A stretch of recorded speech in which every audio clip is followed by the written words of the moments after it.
everyone, I'm Dr. Christian Heim. And I'm Dr. Caroline Heim. And I'm a clinical psychiatrist. And I'm an associate professor. Welcome to episode 9 of our Resilient Relationships talk show. Episode 9, Caroline, what are we talking about? Today's topic is day-to-day romance and resilience. Romance and resilience, day-to-day. Okay, that sounds like a fun topic, but I got to say it could be a frightening topic for some people as well. A frightening topic? Why frightening? Well, it puts pressure on people.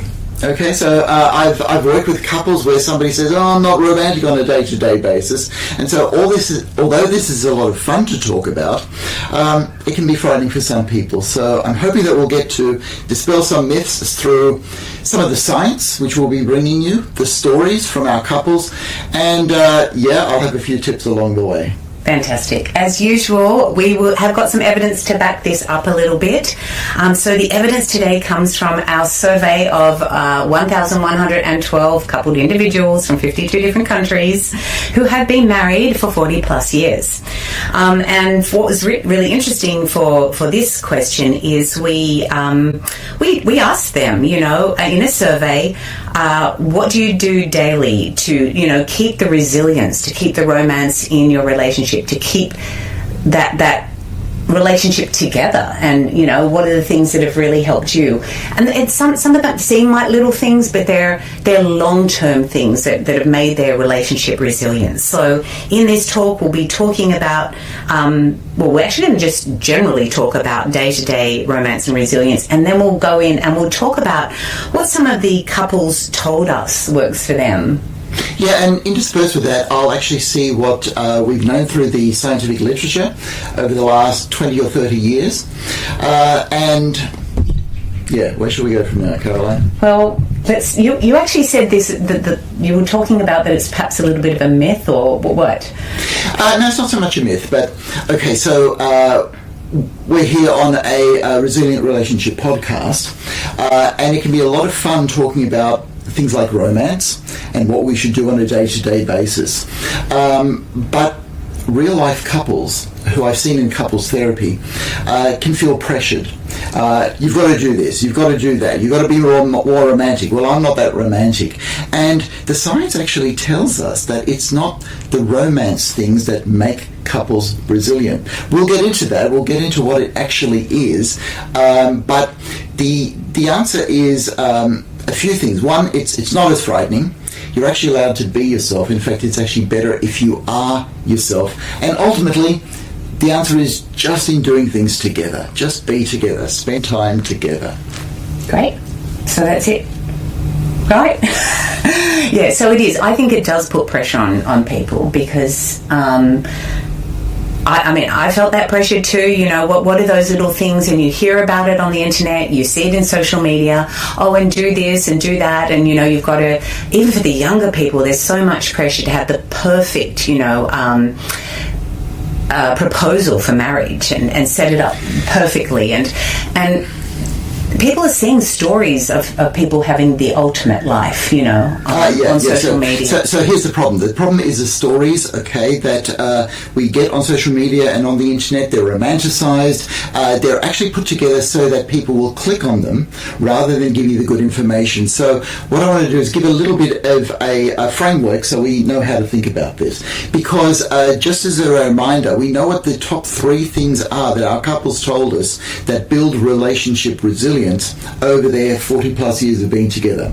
And that was commitment, that was altruism, and that was shared values. So they're all sort of broad brushstroke topics, but the question that I want to explore is how those things are actually then expressed on a day-to-day basis. How do you do it? How do you show somebody that you are committed to them, that you're being altruistic, that you share their values on a day-to-day basis? Yeah, okay. So it's not flowers every day. It's not this every day. It's not that every day. It's not all of those dating things. Well, I'm actually glad that you brought up flowers, because one of the most amazing findings that we have in our relationship survey is a lot of women don't like flowers. Oh my goodness, so many of them didn't like flowers. Actually, I would say, a good 15, 20% said, I don't like flowers. Yeah, I thought it was actually higher than that, but, it's significant, and that's the whole thing. And the other thing is, they don't like chocolate either, all right? No, they didn't like flowers and chocolate. Actually, some of the couples, quite a few of the women said, look, I don't like flowers. I just have to see them die, and that doesn't make me feel good about our relationship. And I don't like chocolates because it just makes me put on weight. Buy me a good magazine, even some of them said, rather than chocolates. If you want to get me something physical, something actual, if you want to get me something material. But there are so many other things that you can do that express love. On a day-to-day basis that are more important than Yeah. And I suppose talking about flowers and chocolates is what dispels the myth, okay? Because flowers and chocolates is one of those dating things, whereas after 5, 10, 15 years of marriage, you don't want to be dating. You want to be at a point where you actually know each other, where you actually spend time together and you feel comfortable with each other. Dating is not feeling comfortable with each other. So there's something that you move into after 5 or 10 years or however, or that you grow into gradually, that expresses things day to day, that is not flowers and chocolates. It's not I love you on a day-to-day basis. It's something deeper than that. It's something that shows your commitment, your altruism, your shared values. And let's get into some of that. What did the couples tell us? Okay, all right. So there were actually 18 different responses to this. Okay. We're going to go through them all. We'll see how we go. Okay, we'll see how we go. I can start off with the top 3 because they're quite significant, and maybe we'll get into the others later because these were definitely the biggest percentages. So maybe I'll just read out the top 3 and then we'll go through each of them. Okay. So things that couples did on a day-to-day basis to bring more romance and resilience into their lives, or to keep their relationship romantic and resilient. Number 1, by far, was to talk with each other and to listen. Sorry, what did you say? You say something? You weren't listening. Okay. Yeah. So if you don't listen, okay, that means that you are not responsive. You're not available.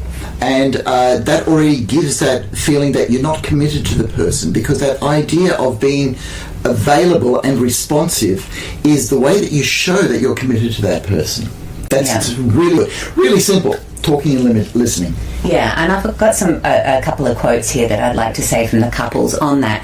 I mean, we did talk a lot about listening last episode, but this is a lovely quote. This is actually from Susan and Bruce from Zimbabwe, who have been married for 49 years. And this is what they said in a day-to-day. We listen to each other. We value each other's opinion. We listen to each other's point of view. Now, I've got to say, what I love is even when you read that out, you go into this quiet, peaceful mode that only Caroline can do. And it's just so beautiful, because in there, although you were talking with a listening tone, and it sort of showed that attentiveness, that focus that says, I am there for you. Yeah, and it's really hard, as we said last week, as we said last episode, to put your own needs aside and really listen to someone. And it is a gift that you give them. And as you said, as I slowed down, it's a slowing down of life to actually listen. Yeah, and I suppose that's one of the keys, that it takes time. It takes time to talk. It takes time to listen. You actually need to be together and spend life together at a pace where you feel like you're there for each other, to actually have this resilient romance sort of thing happening. Yeah. That's true. Okay, the next one, I want to give another quote for talking and listening, and this is from Peter and Elizabeth from Australia, who have been married for 60 years. This is about talking and communication, because this couple actually, they'd been through an incredible amount. They had pressure on their marriage from an outside person, and they'd lived in many different countries and they'd had a hard time. Okay, so Peter said, you have to keep talking. Communication is the most important thing. If you stop talking, then you're setting yourself up to go in different directions. We talk and talk and talk. So I love the way that you set that up. Aside from that beautiful voice that you use, you talked about how Peter and Elizabeth had threats to their marriage from an outside person. Okay, but being able to talk means that bridge of communication between just the two of them means that they were able to not only share information but also share their emotions and share their relationship so that they could ward off this threat by staying in communication. Yeah, really, really important. And actually, one of the other survey responders said that if you don't communicate, you really are setting yourself up to go in different directions. Yeah. So that's a theme. Yeah, it is definitely a theme. So it's obviously part of the glue that keeps your relationship together. But they'd actually said the same thing, hadn't they? That you set yourself up to go in different directions. That's right. They said exactly the same thing. And I suppose what I want to do is relate back the day-to-day talking is a way of sharing values, because that's how you share values. Secondly, it's altruistic because you need to take time out to actually talk together, and it shows that commitment because this is the person that you share so many words with because you're committed to them in the long term. But there's not everyone are talkers. Not everyone are talkers. Some, just they have a quiet understanding and they like to just sit in the room together and just know each other. But it's not as though you have to talk. Like you took us into a situation where people weren't talking, perhaps, but they were still spending time together. And a lot of couples have shared that as they go on in their relationship journey, the need to share things becomes less, and just the beautiful feeling of spending time together perhaps becomes more important. Yeah, more important. Yeah. Okay, should we go on to number two? Number two is touch. So this was, hugs and kisses and whatever touch is. Got it. Keep your hands to yourself. Do not tickle me, Christian. I'm very ticklish. Not online, anyway. All right, touch. Okay, touch. This is Pat and Jim. Now, Pat and Jim, they had a story. So Jim was a Vietnam vet, and he had severe PTSD from his involvement in Vietnam.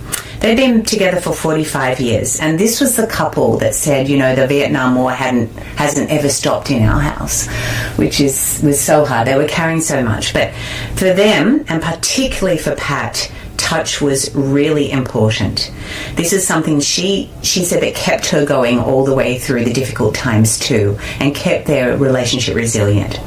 Hug each other every opportunity you have, she said. Oh, that's beautiful. That's so beautiful. Yeah, so there was couples, obviously, that used touch just in passing, or there were plenty of couples that said kiss before you go to bed at night and kiss when you get up in the morning. So there's some couples that are kissy couples, and there are some couples that are huggy couples. And again, I suppose I want to take the pressure off by saying there are some couples that are not kissy couples, and there are some couples that are not huggy couples, and couples work that out themselves, because that's where the pressure comes, where people feel that they need to be who they're not to fulfill an ideal that's out there, whereas couples, you'll work it out yourself. Your level of talking, your level of intimacy, your level of touching, your level of spending time together, and whatever that is, it's okay. Whatever that is, it's okay. Exactly. So touch became important also with couples that were, it became an issue, let's say, with couples where touch and hugging and what we call in Australia, we call hugging in Australia cuddling, so cuddles, that wasn't modelled to them at all. They didn't come from a family that had much of that. And one person in the couple wanted that and the other person didn't, or one person taught the other one how to have more cuddles and touches, or they just found a nice equilibrium between the two. Yeah, and I suppose, Caroline, what you've said there is couples work it out themselves. Yeah. And over time, this is called a acculturation, and all of our brains do it. Our brain will adjust how we behave for the person that we're closest to. And that's a wonderful thing, because it actually means that one person becomes more like the other person, and that person becomes more like their partner as well. So you find not so much a middle ground, but you forge what you share together. And that's beautiful, because that's the uniqueness of a relationship. Yeah, fantastic. Okay, so number 2 was touch. Number 2 is touch. Let's go on to number 3. Number 3 is acts of service. Acts of service. Yeah. So doing stuff for each other. Doing stuff for each other. Take the garbage out, dear. Yeah, well, that was one of the big ones. All right, that's a big one. Doing something to help the other one with chores. Okay, that was, and something unexpected, something that wasn't in, oh, well, I do this, and, there was big talks about division of chores, of course, and there is in amongst couples often, but they would do something to surprise the other. Oh, I got home and the house is clean, or this is when it's to do with chores. Oh, I like that so much, because you're talking about the element of surprise. Yeah. So it's not so much the doing of a chore, it's that element of surprise. Yeah. And what that does is release dopamine in your partner's brain, and it makes for a bit of excitement. And movies won't talk about the excitement of doing a chore for somebody. They'll talk about the excitement of a helicopter ride or a big holiday or a big surprise, because in the movies, that's what we romanticize. But on a day-to-day basis, that element of surprise can actually keep the romance flowing. And I do mean the physical intimacy romance and the emotional romance, as well as just that joy of being alive. Yeah, and I think the surprise comes in when it's something that is really out of character for one of the couple, something that's really out of couple for one of the spouses, they wouldn't normally do that, or they extend themselves to go that extra mile. So that idea of extending yourself, because we all get into patterns, we all get into habits, and we all get into routines, which is fine. The brain loves familiarity, but that's got to be coupled, if I may say, with the opposite, which is novelty, doing something different, having that element of surprise. Yeah. So look, since we've talked, have you got some couples quotes about that? No, I don't have any. I just have a list of a few of the other things that they do for each other. But keep on. Give us that list, because I want to go into the brain and talk about what those top 3 things actually do. Okay, all right. But let's complete this. Okay, so for acts of service, there were, apart from chores, which was the majority of things, listening was one of the acts of service that they talked about. Yeah. And I mean, there were things that were very individual for each couple, obviously, because you get to know each other and you know what is an act of service for the other. But I wanted to say this one, because this is quite outstanding. One spouse would often take difficult phone calls for the other. Oh, really? Yeah. Oh, that's beautiful. Yeah, so, I can't talk to my mother at this point. Can you talk to her? But it wasn't even like that. It was more like, I'll take this call.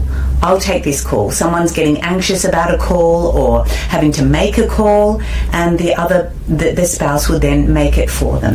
And that also brings up the issue of how technology changes how relationships get done, because before it used to be one telephone per household, and now more and more people have their own mobile phone. So it's like that act of service can't be done. It's like we call people individually. You don't call a household, which means that we can actually corner each other in today's world a whole lot more, with the opportunity of doing something for your spouse here. Less like, I don't carry your mobile phone, so I can't take a call, let's say, from one of your siblings when you don't particularly want to take that call. They know it's got to be to you. Yeah, it's so individualized now, isn't it? It is. And there's something lost with that too. Yeah.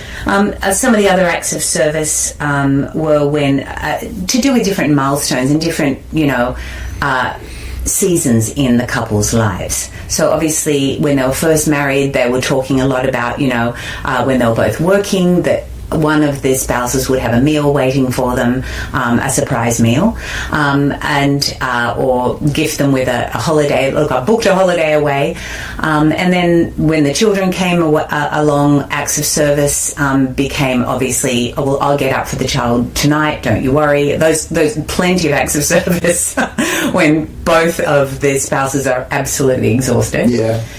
And then there's other acts of service that come when sickness comes and such. So there's different seasons in life where the relationship evolves and the acts of service evolve with that too. Yeah, and there's another one that comes to mind that you actually like talking about a lot, is the act of service in preserving somebody else's sleep or private time. Yes, that was something that is not talked about enough. Yeah. It's sacrificing, it's a sacrifice in a way, saying, okay, I'm just going to lie here and let them sleep because I know that if I get up it's going to disturb them, or just letting them sleep. There's, couples go at different paces sometimes, and that need to jump out of bed and get on with the day, whereas the other one is more of a paced down person. But getting to know your couple and doing that as an act of service by preserving their sleep. And also just knowing when your partner needs some time to themselves,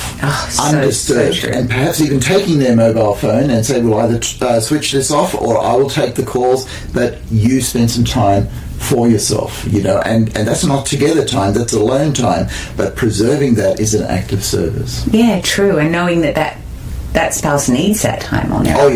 Yeah. Well, not everybody does. No, that's true. Right, but that's where knowing and understanding and accepting who your spouse is actually an act of service. Yeah.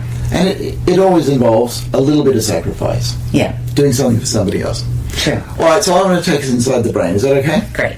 Okay, so the top three were? The top three were talk and listen, number one. Number two was touch. Yeah. And number three was acts of service. Yeah.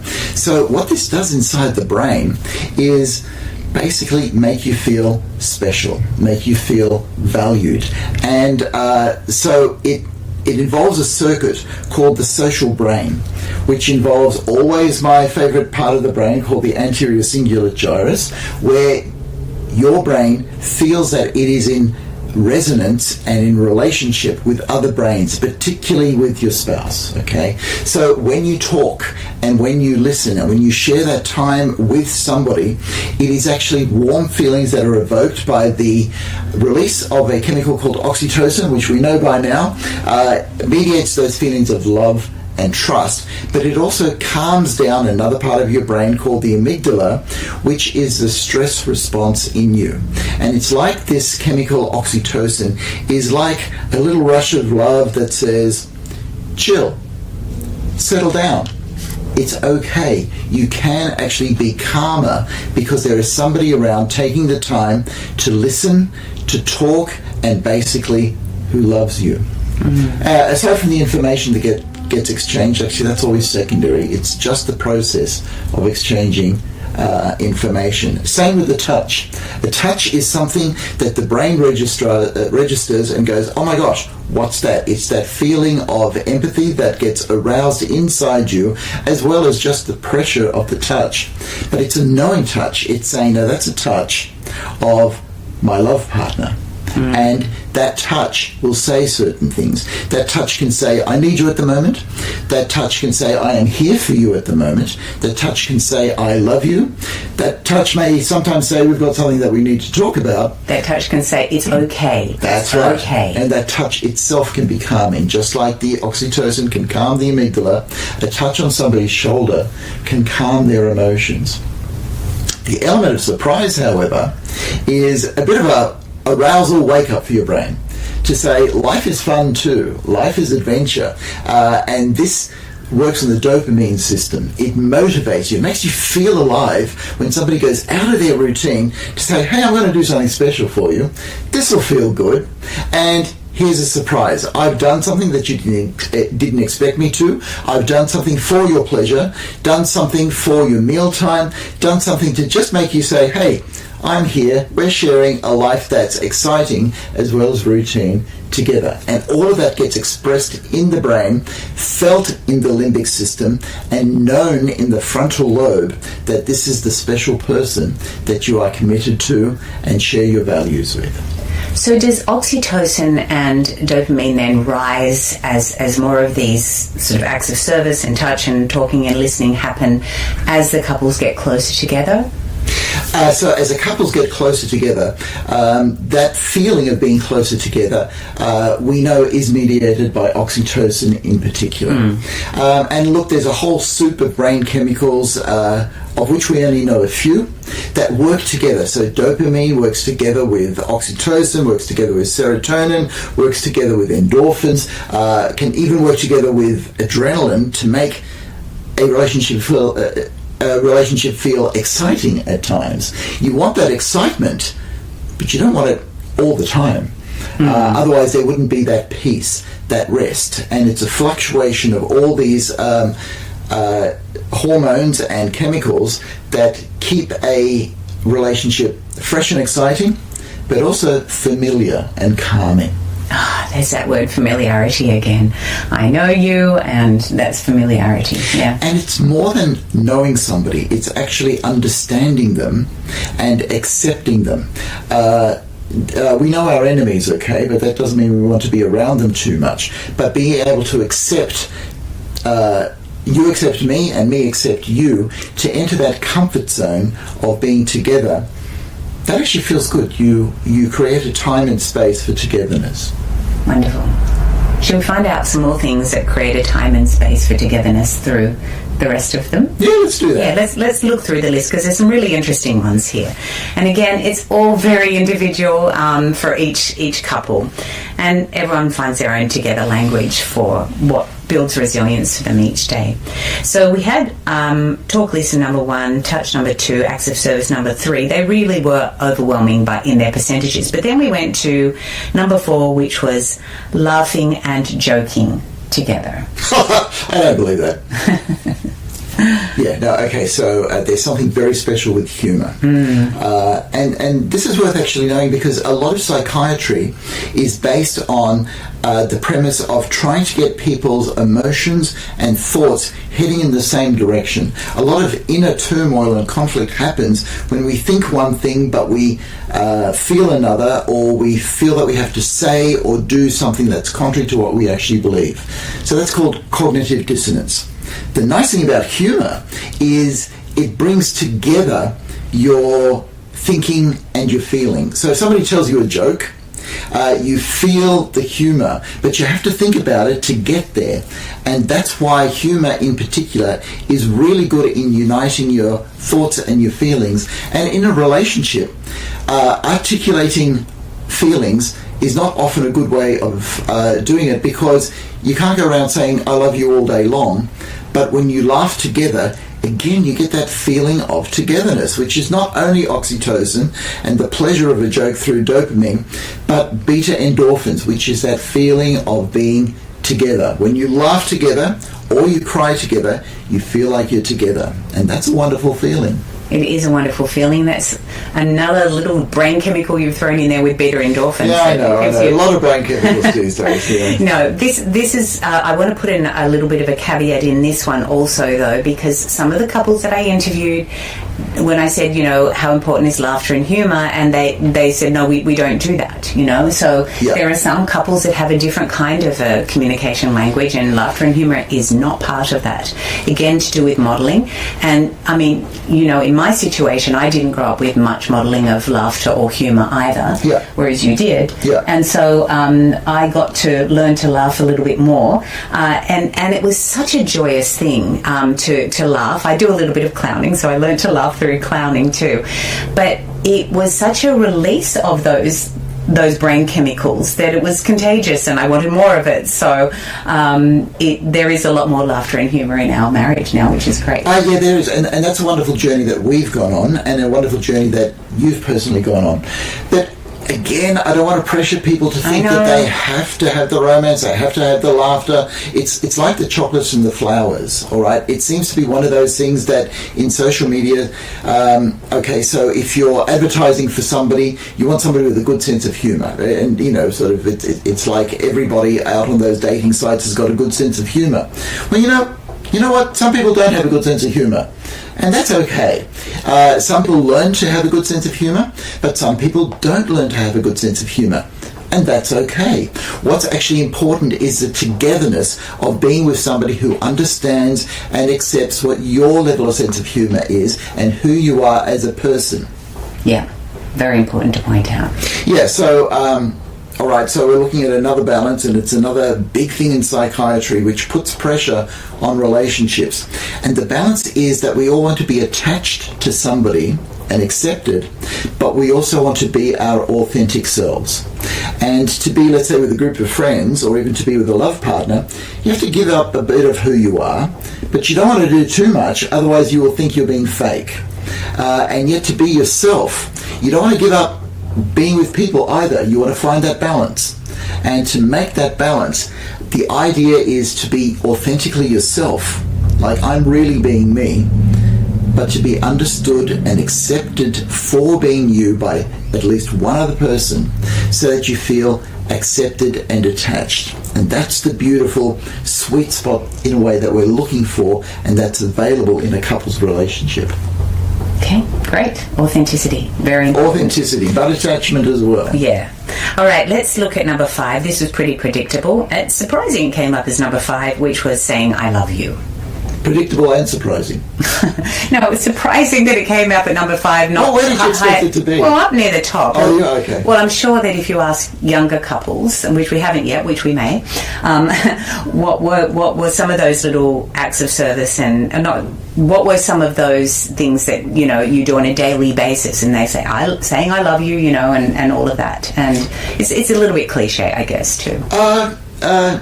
Yes and no, because what you've touched upon is again that to be in a resilient relationship is a process. It's a process that happens over time, which means that the relationship changes over time. So being able to say that I love you early in a relationship, you can't say it too early in a relationship, otherwise it doesn't come across as genuine. And they're big words to say when you first say it, and then you want to keep hearing it. But then as a relationship progresses, you actually don't have to keep saying it, and some people think it's actually detrimental to keep saying it. Yes. Because it becomes understood, it becomes known. It doesn't have to be brought to the surface all the time. But even that's different. There are some couples that just love hearing I love you absolutely every day. That's right. And I do think it's important to talk about the detrimental or the I love you that can be said as a need. I love you, it comes from more of an insecurity, actually. And I have seen this in couples. Yes.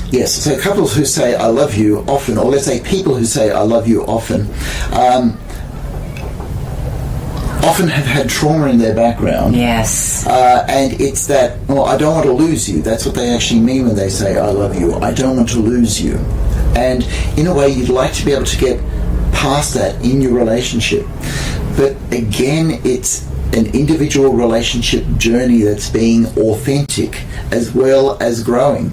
And there's nothing wrong with saying that I love you, but it's this pressure to say I love you, where somebody is demanding in a relationship, or what I think is worse, that we have an idea that this is what a good relationship does, and there are plenty of messages out there in the internet and social media that says unless somebody does that, they're not being good in a relationship. And that's a pity, because we start to caricature and limit what a good relationship is. And there are so many different relationships out there. I mean, we're talking about 18 things that people do on a day-to-day basis. Right? That just shows a variety, right? It does. And I think that's really important. There's so many times when the couples have said to me too, I don't need to tell him or her that I love them. I show them through my acts of service, through my touch, through listening. So they've got other ways to say I love you. Yeah, they do. But I've got to put in another balance here. You're always balancing it, but it is important. Yeah. And I suppose this is something that psychiatrists do. We can't let that to be an excuse for never saying I love you. Yes, and it's an excuse for someone. Well, yeah, because, there's a lot of people who say, well, yeah, she knows that I love her. I don't need to say it. But you know what? Just occasionally she'd like to hear it. And even because it's difficult for you to say, that's why she likes to hear it, right? That's right. And she appreciates that the love is in the trying, that you have actually gone out of your comfort zone and surprised her or him by saying, you know what, I love you. And if that becomes that surprise element, then you've got that dopamine release and it becomes precious. It's something that you share only with this person. That's so true. I guess it comes back to loving the other person the way that they want to be loved. It comes back to loving the other person the way that they need to be loved. So the way that they want and need to be loved is actually very important, and this harks back to the altruism needed in a relationship. Your job is to love me the way that I need to be loved, and my job is to love you the way that you need to be loved. There are going to be some clashes in there, and there's going to be some things that need to be worked through, but that's part of the process. Most definitely. Okay. It's been a long time on that one. Let's move to the next one, which is a pretty basic one, enjoying meals and coffee together. That's just part of their daily relationship resilience. And I wouldn't put that one down either, because I'm not putting it down. Well, you said it's a pretty basic one. Well, it's one that's taken. Let's say it's taken for granted more than anything. Yeah, that's exactly right. It is taken for granted. But what the science is showing, and this is where I've done a little bit of research before this episode to see what keeps people resilient on a day-to-day basis. It is actually these little things of spending time together. In fact, the most important one is actually having a meal together. In fact, there was one paper from 2019 that basically said if you could spend just one more meal per week together, your chances of saying that you are in an extremely happy relationship go up significantly. Oh, wow. Yeah.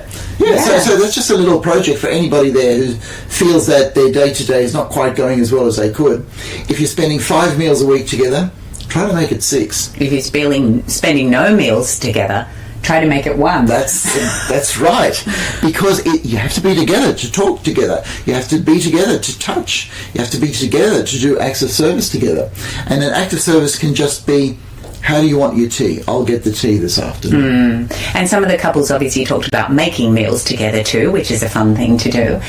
Making it and sharing together. But it is so important during that sharing time that you're communicating too. So it's so hard in this world because of technology. There's always a tendency to have the phones at the table and all of that. But mealtime slows you down. It's a beautiful timelessness that you can have where we've set aside this hour and we're going to make the meal together and we're going to sit down and have it together, or we're just going to sit down and have some takeaway, whatever it happens to be. And this is really important if you're a couple, let's say in your 40s or your 50s, and you're actually producing a lot, you're working hard, and you want to make the most of every minute. What that does is put a lot of stress on the relationship if you're trying to get everything out of every minute and you're just kind of fitting in meals, because the body is designed, its nervous system is designed to either be in fight or flight mode, which is part of the working time, getting out there and being productive, or being in rest and digest mode, where if you imagine you're on the Italian Riviera with some of your best friends overlooking a beautiful ocean, and you have beautiful wine and wonderful meal in front of you, and you're taking time for your food.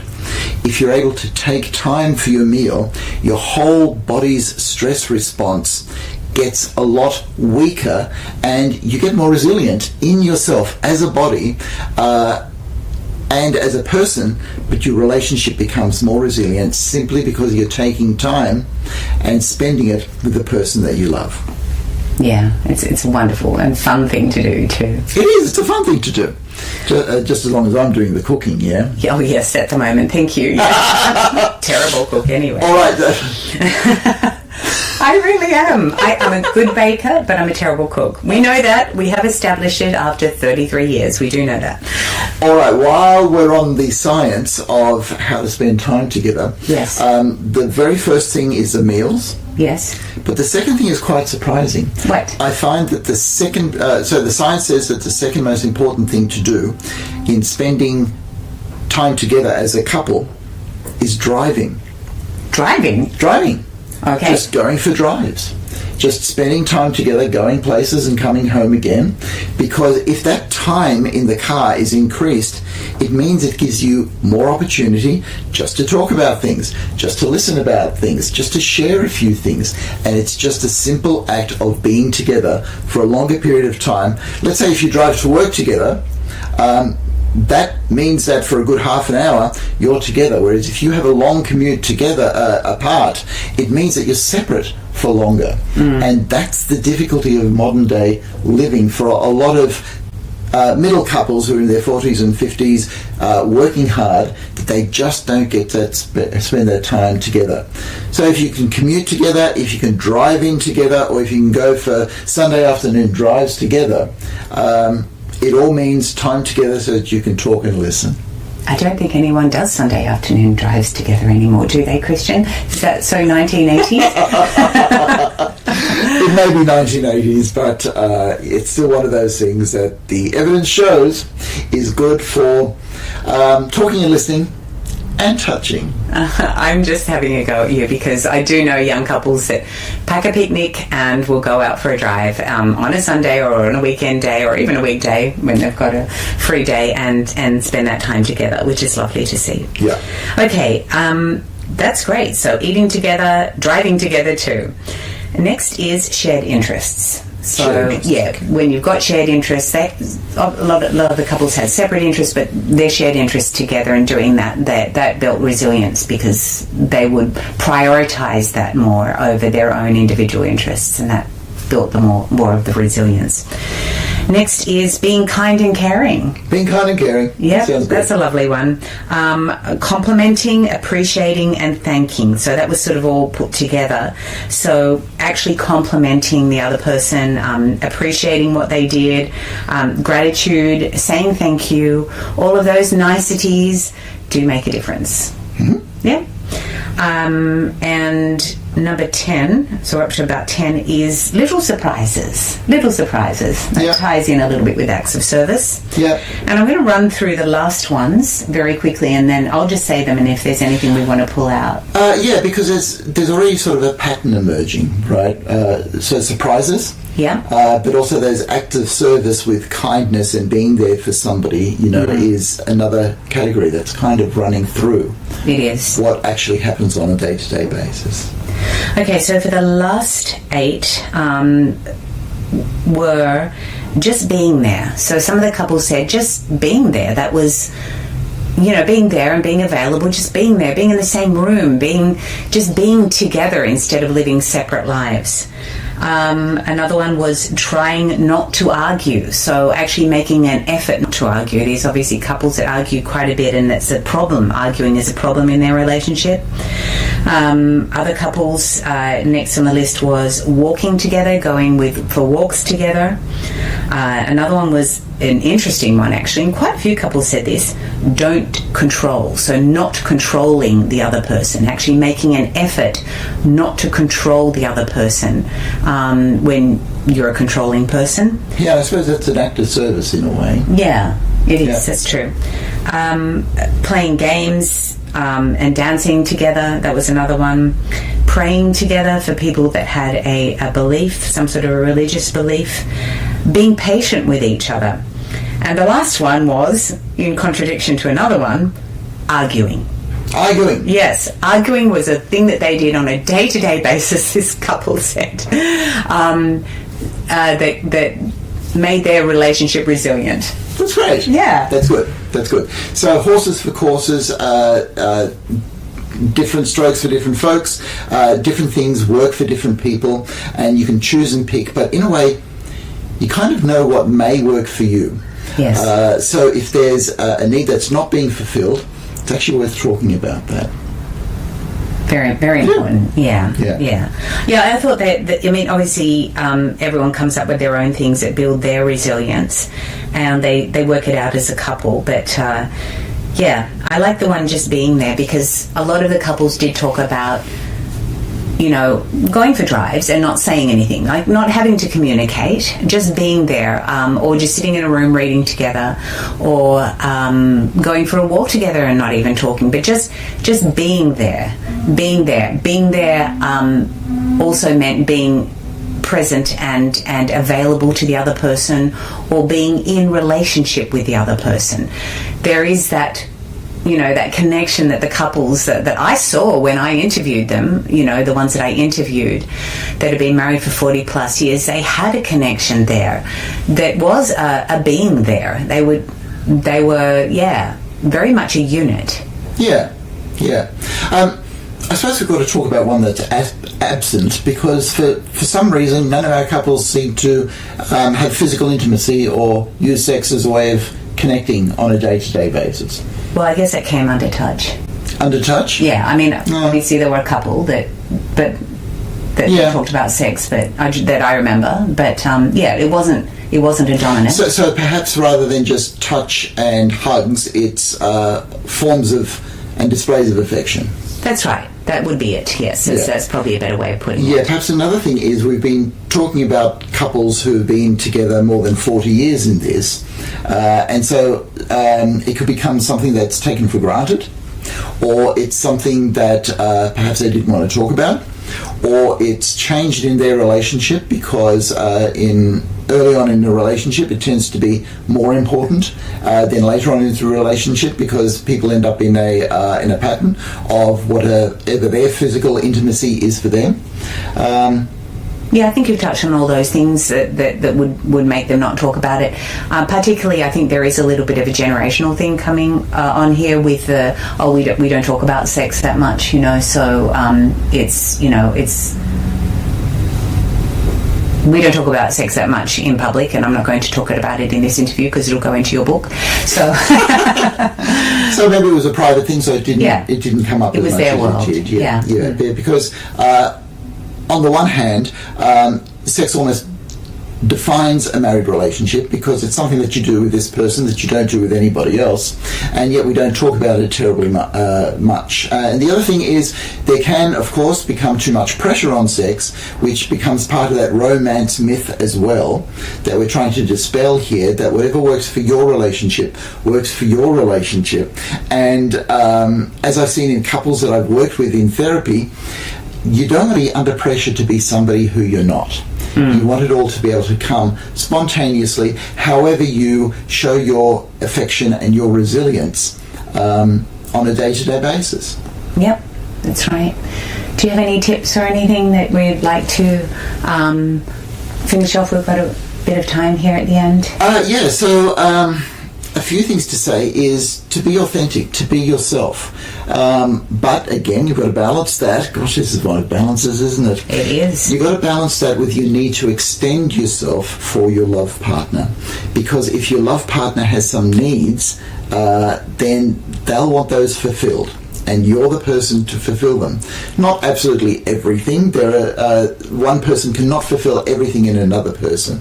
But if they are love needs, if they are acts of service, if they are kisses and hugs and touches and intimacies, if it's being there for somebody, if it's talking and listening, do your best to fulfill the other person's needs, because the love is in the trying. Yeah, and I want to go back to that first one, actually, talking and listening, because I know that is a form of intimacy too, isn't it?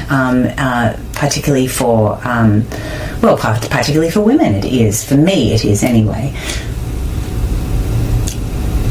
Yeah, so we'll be able to do a podcast on intimacy, because you're right, listening is a form of intimacy, and there are different forms of intimacy, particularly emotional intimacy and physical intimacy, but intimacy per se is just that feeling of being close. And this is why listening is such a big part of intimacy, because when you're listening to somebody, they will actually reveal parts of themselves that they don't reveal to anybody else. So listening to that becomes a privilege, it becomes a gift, it becomes a sacrifice, but it also becomes something that only the two of you share. And so it comes back to sharing, being together, and having the time and space on even a daily basis to let your relationship unfold. I think that's a nice place to end, actually. So I'll just give a little bit of a summary of the top, say, 5 of those special day-to-day acts of resilience and romance in these couples that have, made it up till 40 plus years. Number 1 is talk and listen. Number 2 is touch. Number 3 is acts of service. Number 4 is laugh and joke together. And number 5 is say, I love you. Yeah, and I'm quickly going to say that even just hearing those things, there'll be a lot of people out there that go, oh my gosh, we don't have any of that going on. And we're going through a rough patch at the moment. And my message for today is that the love is in the trying. For these top things, if you can just try to talk and listen more, express what needs to be expressed, look for a few more touches, but actually talk about what your relationship needs, because when you're able to get back into that space that you probably had earlier in your relationship, when both of you were special to each other, and re-enter that, because it hasn't gone. It's probably buried under a lot of social problems, financial problems, children problems, education problems, who knows what, but your relationship is your greatest asset. Keep it resilient on a day-to-day basis. You said it. You said our little catchphrase there. Your relationship's our greatest asset. So we will finish off with that. We hope that you will join us again in another month's time for another Resilient Relationships talk show. But until then, please take care, stay strong, and we look forward to your company next time. Bye for now.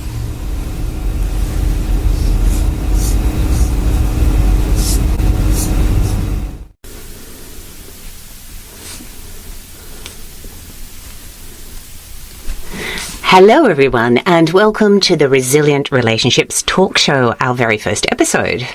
My name is Dr. Caroline Heim. And my name is Dr. Caroline Heim. And I'm from Sydney, Australia. And I'm from Sydney, Australia. That's good.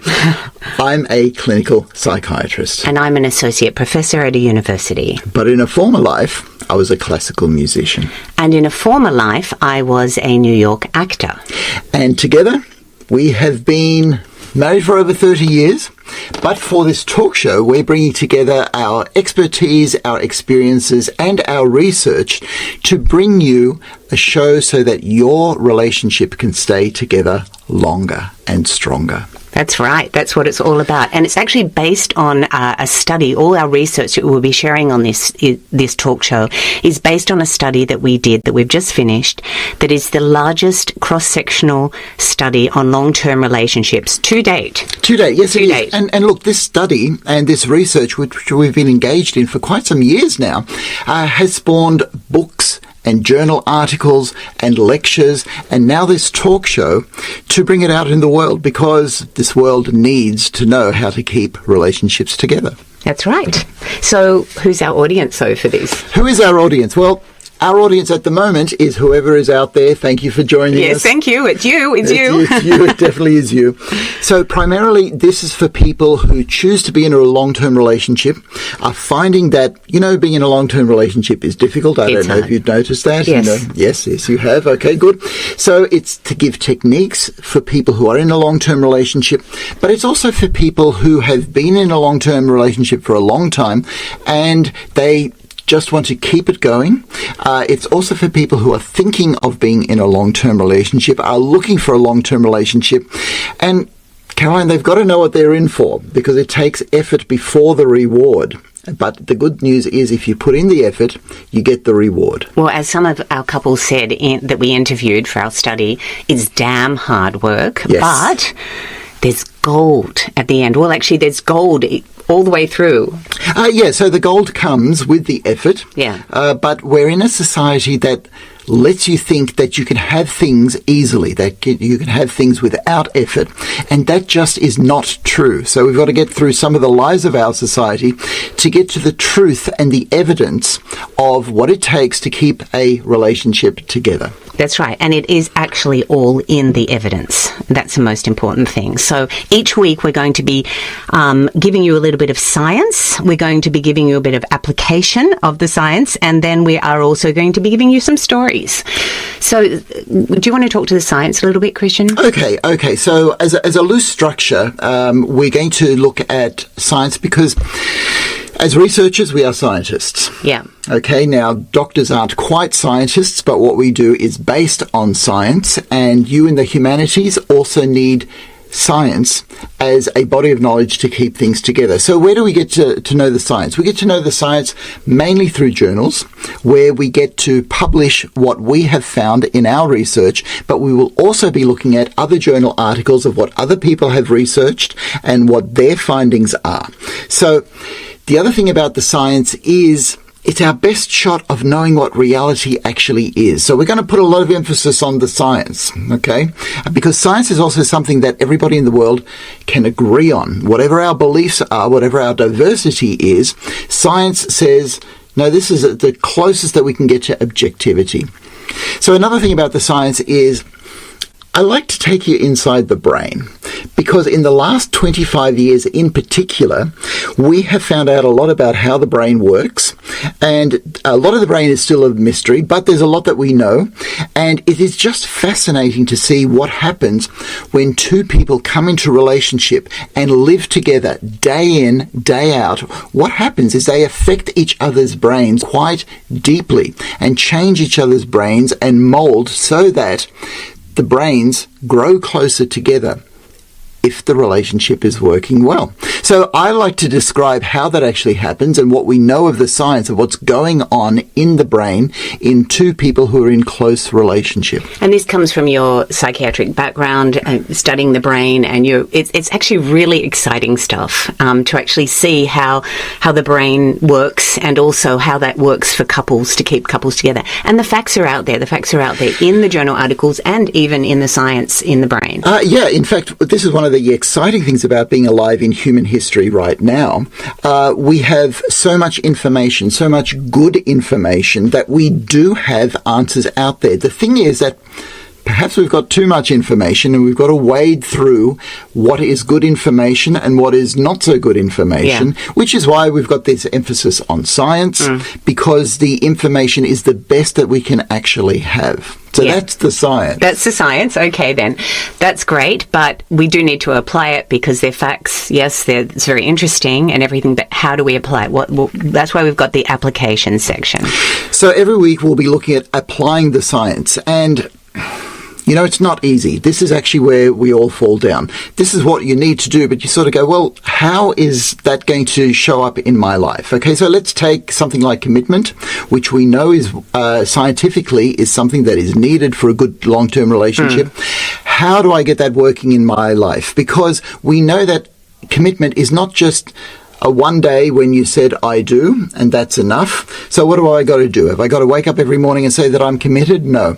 But we've got to look at how people actually show their commitment, to show their love to their partner. And this is the application, getting it actually working in your life. And this is where we've got to interpret the science and we've got to modify it so that it works for different people in different situations so that they can get this thing happening, which is making relationships longer and stronger. And that's what this talk show is all about. Yeah, and you talked about that word commitment. I did. Ouch. This is a big talking point, and we will be coming back to it a lot because, the media's got a lot to say about it. We've got a lot to say about it. Our results have a lot to say about it. We've got some great stories about commitment and what it means and what it can mean from you, and some really great techniques even on how to, apply some of the science to your life. Well, okay, so that's like the third part of what we'll be doing in these talk shows. We'll be looking at techniques and we'll be looking at Stories. Because the brain actually works in stories, and I'm going back to the science here, but stories are becoming very important because stories unite us as human beings. Yeah. They also separate us as individuals, and there's a big tension between what individuals want and their journeys and what the meta story, so in other words, the whole cultural story of our society is. And we have to be a part of that, because if we lose that, then we can actually lose civilization. So there's a tension between the individual and society, and it's united in stories, because in a very deep sense, a person's individual story reflects the whole story of humankind. So, wow. I'm sorry, you throw these things out there, and I'm just going to have to get you to explain that a little bit more. Okay, so in our society today, we talk a lot about diversity and the importance of the individual. And so we're emphasizing how different we are as people. But the question is, how different are we really? Because we all are born, we have to develop as children, then we have to contribute as adults, and we have to reproduce for the whole of the human race to keep going, and then we all die. And in that, there's a common story. There's a story that is common to us all.